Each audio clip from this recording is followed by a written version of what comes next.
Lembra da fala do vice-presidente do Lula, o Geraldo Alckmin, que o Lula ia voltar à cena do crime? Pois é, parece que voltou e não voltou sozinho.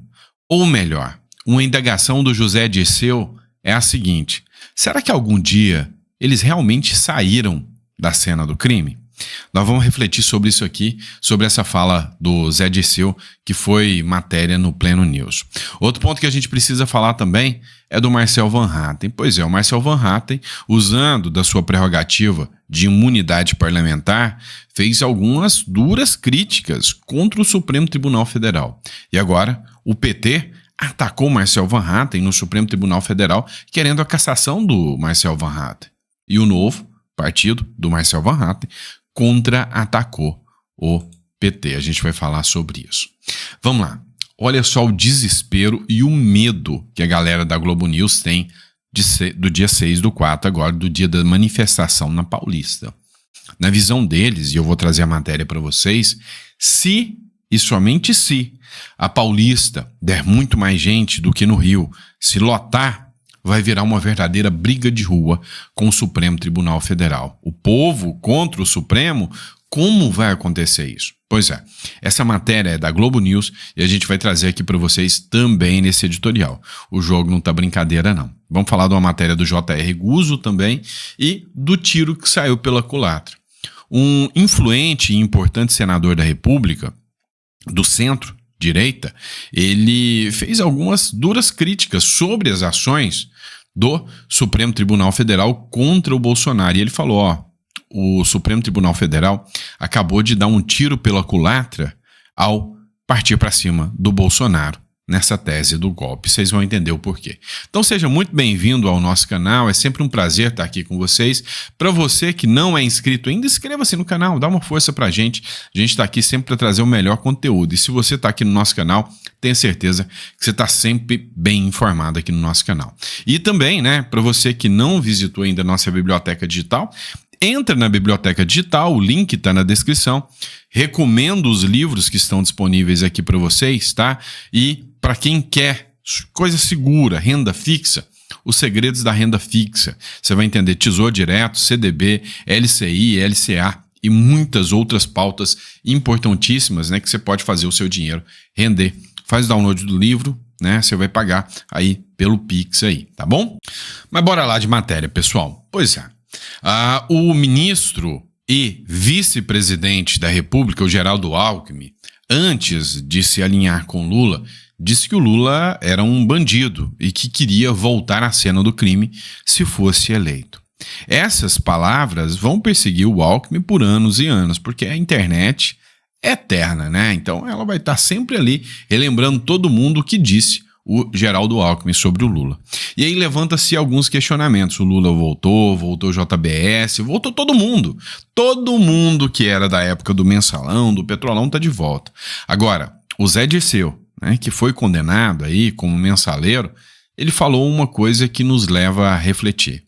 Será que eles realmente saíram? Ou assim como os criminosos ficam controlando o tráfico lá de dentro do presídio, aconteceu isso também na política?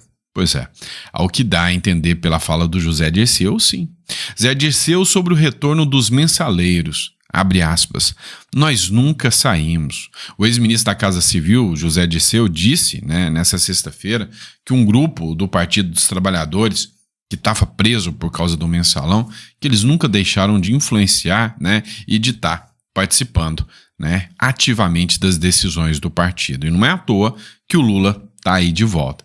E você, acha que em algum momento eles saíram do poder ou não?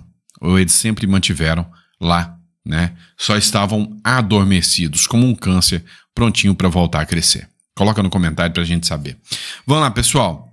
Marcel Van Hatten, né, fez uma eloquente defesa dos presos do 8 de janeiro e durante o seu discurso, usando da prerrogativa da imunidade parlamentar, o Marcel Van Hatten chamou o Alexandre de Moraes de covarde e disse que o STF é uma máfia, foi o que disse o Marcel Van Hatten.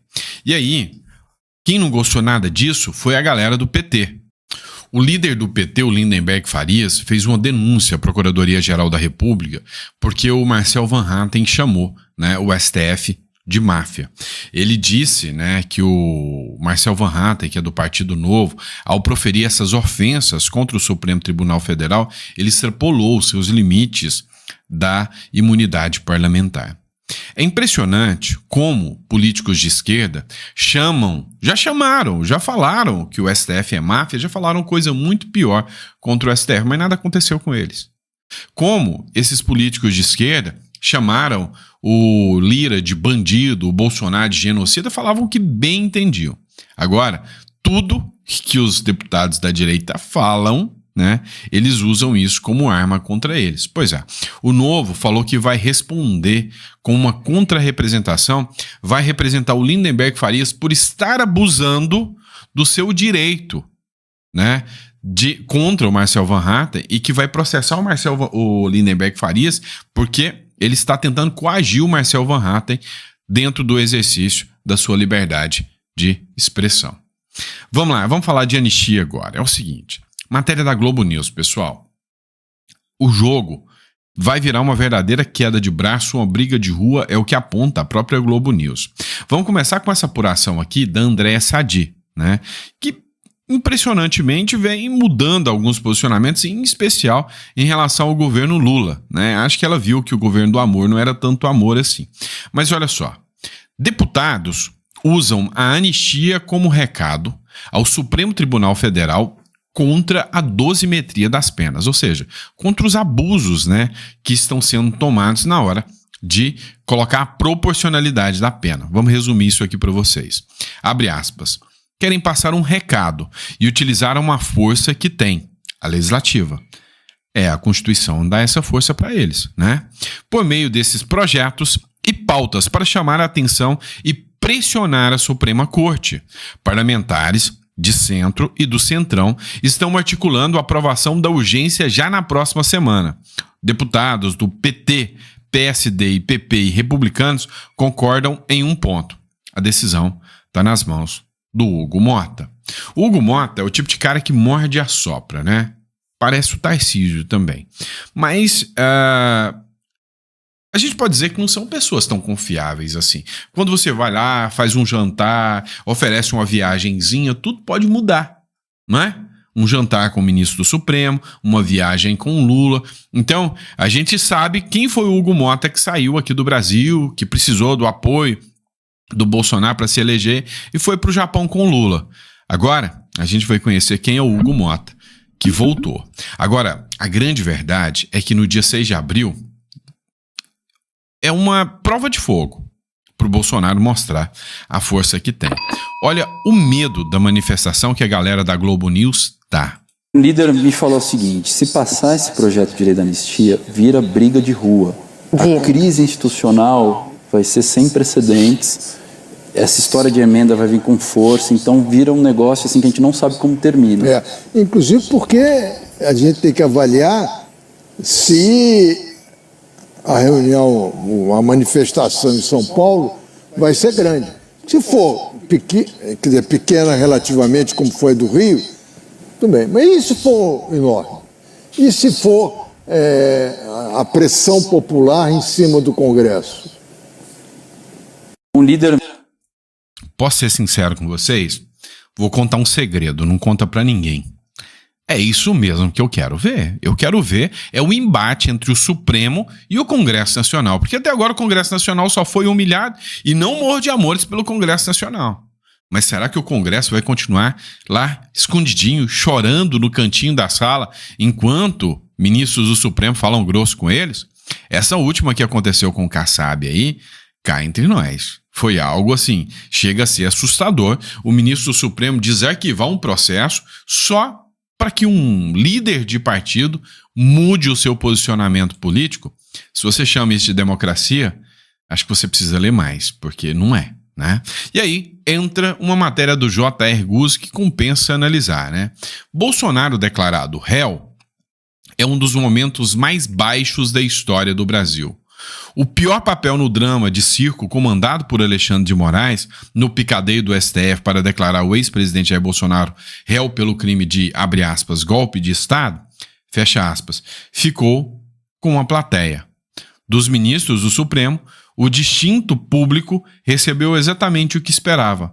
Um cantochão monótono entoado em português, pedestre e orientado por raciocínios de curso primário. Assim, foi o J.R. Guzzo que chamou os ministros do STF tudo de ministros de primário, de curso primário, né? Os argumentos utilizados são tão pífios, mas tão pífios, como o ministro Flávio Dino dá a entender de que não, era associação armada porque se tinha militar, militar gosta mais de arma do que das mulheres dele, né, deles. Então, presume-se que tinha armas. Não existe presunção em crimes como esse. Não dá. Aqui no direito, no direito penal, você busca a verdade real. A prova está nos autos? Sim. Então, se tem uma prova que gera convicção, tem que ter condenação. A prova nos autos? Tinham armas lá? Não, mas ninguém prendeu nenhuma arma, ninguém pegou nenhuma arma. Como podem condenar alguém por associação armada? Ah, mas tinham bolinhas de gude. Ah, então bolinhas de gude e estilingues foram apreendidos. Tá certo. Sabe, se tem uma coisa que não passa mais é credibilidade. E aí, olha só, o Efraim Filho, cara, eu gosto muito do Efraim, ele é meu amigo pessoal, tá? Ele é centro-direita, a gente nem pode sonhar em dizer que ele é bolsonarista, a gente já trabalhou em muitas pautas da segurança pública juntos. É um cara, assim, que eu, dentro do espectro de amigos que eu tenho dentro do Congresso, o Efraim é um cara que, assim, ímpar, tá? Eu gosto muito, é super coerente, é um cara, assim, que merece respeito. Olha o que ele escreveu aqui. O tiro saiu pela culatra. Bolsonaro réu não enfraqueceu. Ao contrário, fortaleceu o PL da anistia. Foi o que o líder do União Brasil disse. Ele que é líder do União Brasil. Segundo o senador Efraim Filho, líder do União Brasil na casa, a anistia ao 8 de janeiro começa a ganhar força devido ao recebimento da denúncia. A Veja, o parlamentar revelou sensibilidade pelas condenações com pena exorbitantes e sinaliza em favor da pauta. Parabéns. Eu quero dar parabéns para o Efraim Filho, tá? E eu quero mostrar para vocês que antes, uma pauta que seria a pauta bolsonarista ganhou muito mais adeptos. As pessoas estão entendendo o abuso que está acontecendo. Assim como eu digo também, várias pautas que, isso é coisa tresloucada de bolsonaristas, como o apoio dos Estados Unidos para fazer denúncias sobre o que está acontecendo aqui. Eduardo Bolsonaro é um ridículo. Mas a piada está virando pesadelo e eles estão com medo. A gente sabe que está tendo recurso porque o Supremo Tribunal Federal pode voltar e pode voltar com força. E aí, eu te pergunto, os julgamentos são imparciais? São jurídicos? Obedecem o rito do momento próprio? Ou, por causa da situação política, eu resolvo julgar uma questão de passaporte agora, resolvo julgar uma questão da Débora agora, ou resolvo colocar o Bolsonaro para julgar agora? Se eu escolho o timing, é porque o julgamento já é político, é nulo, não é um julgamento jurídico. E aí, né? O Barroso ainda falou até dos direitos do Bolsonaro. Bolsonaro tem um direito de emitir opinião, diz Barroso. O presidente do STF disse que o julgamento por tentativa de golpe segue conforme, abre aspas, o devido processo legal e deve ocorrer ainda esse ano. Vem cá, segue o devido processo legal. Não era essa turma que ficava gralhando que o processo do Moro contra o Lula andava rápido demais? Então deixa eu contar uma coisa para vocês, meu amigo. Aqui tá 14 vezes mais rápido. Cadê, né, o Dr. Raposo, que ficava fazendo vídeos? Não, mas o julgamento do Moro, ele passou não sei quantos processos na frente, foi acelerado, o Lula é inocente. Cadê? Cadê os advogados, né, que ficavam lá apoiando o Glenn Greenwald? Não, o Glenn Greenwald mostrou aqui, ó, que o Deltan Dallagnol e o Moro trocavam mensagens e não estão falando nada do Gonei na festinha na casa do Alexandre de Moraes. Cadê os caras que, peraí, o Moro era imparcial, né? Parcial. Por que o Moro era parcial? Porque ele não gostava do Lula e não sei o que e tal. Mas, na época do Moro, o Moro era vítima de algum processo e ele mesmo julgava? Não, né? Não, melhor.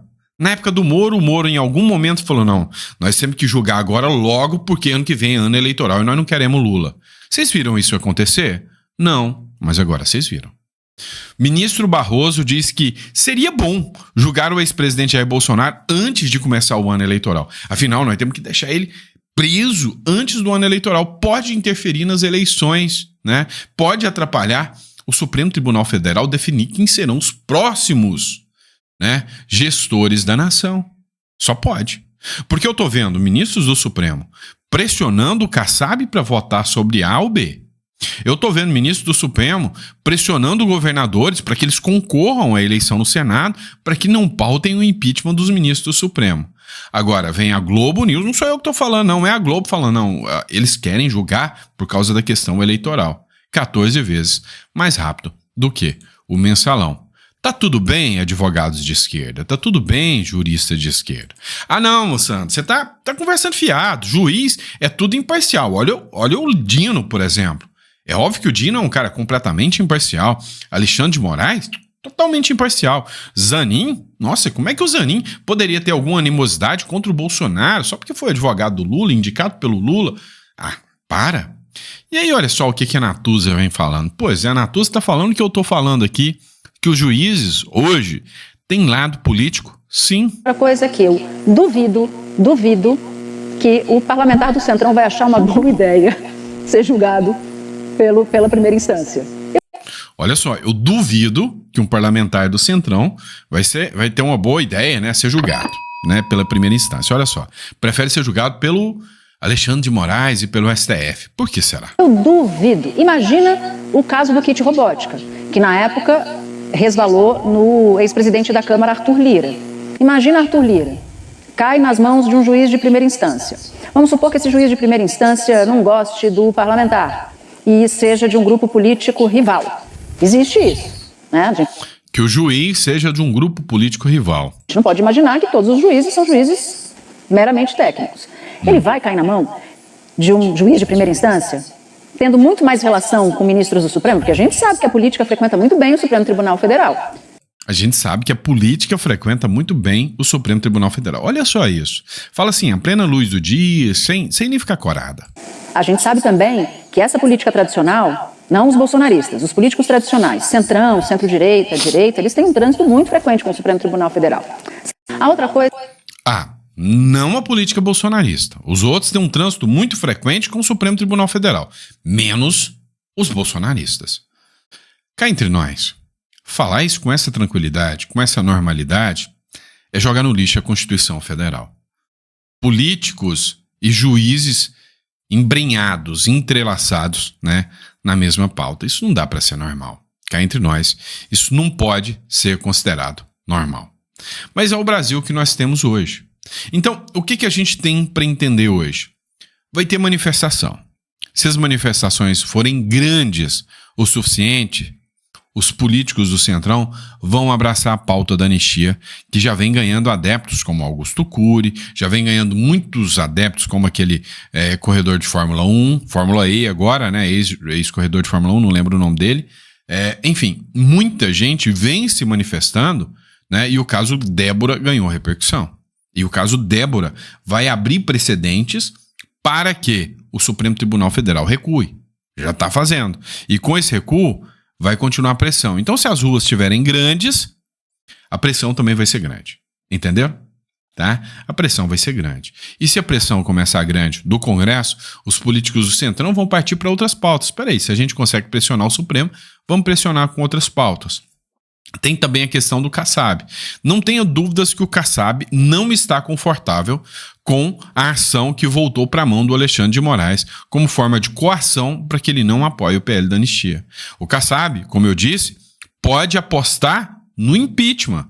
Meu amigo. Pode. Você quer brigar mesmo? Vamos ver realmente hoje se é o Supremo ou se é o Congresso que tem mais força. Olha, o Congresso é como Deixa eu tentar explicar para vocês. É como aquele gigante que não sabe a força que tem. Hoje eu falo para vocês. O Congresso Nacional é mais forte que o STF e é mais forte que o Lula. Só tá precisando, né? Aproveitar o momento para usar a força que tem. Abrir impeachment, fazer investigação, abrir inquérito, ou seja, derrubar decisões do STF, dá conta. Só precisa querer fazer, tá bom? Abraço, pessoal, fica com Deus e eu vejo vocês no próximo editorial.